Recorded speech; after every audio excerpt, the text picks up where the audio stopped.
ធ្វើជាមាសទឹកដប់កុំខ្លាចភ្លើងធ្វើជាមនុស្សកុំខ្លាចគេនិយាយដើមសំខាន់ទាំងវើរបស់យើងគឺត្រូវតែឈរលើភាពត្រឹមត្រូវនិងភាពស្មោះត្រង់បើគេរិះគន់យើងទទួលយកចោលទើបហៅថាជាមនុស្សឆ្លាតអ្វីក៏ដោយនៅលើលោកនេះមនុស្សទូទៅទាំងអស់រមែងទទួលនៅភាពសរសើរនិងច្រណែនអំពីសំណាក់នៃជនដទៃទោះបីពេលមានពេលក្រក៏គេច្រណែននឹងយើងព្រោះគេដឹងខ្លួនឯងច្បាស់ថា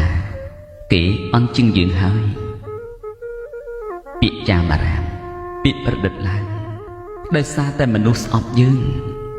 ហើយត្រូវបានផ្សាយអំពីមាត់មួយទៅមាត់មួយនៃមនុស្សដែលមិនចេះគិតរួចហើយត្រូវបានផ្សាយបានលាតត្រដាងដោយសារមនុស្សទៅជាសអ្នកខ្លះនិយាយអាក្រក់ពីគេទាំងមិនមែនជាការពិតដើម្បីបង្ហាញប្រាប់អ្នកដទៃថាខ្លួនឯងជាមនុស្សល្អវាគឺជាទម្លាប់ទៅហើយសម្រាប់អ្នកដែលជឿតាមអ្នកខ្លះនិយាយស្ដីថាចំពោះមុខយើងស្ដីថាចំគឺល្អជាងមនុស្សស្ដីថាឲ្យក្រោយខ្នងយើងត្រូវតែចងចាំថារឿងអាក្រក់កុំប្រព្រឹត្ត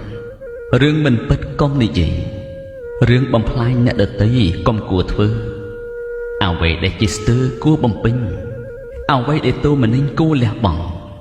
អ្វីដែលមានចំណងលើទ្រព្យអ្នកដទៃគួរវាចាក់ចេញ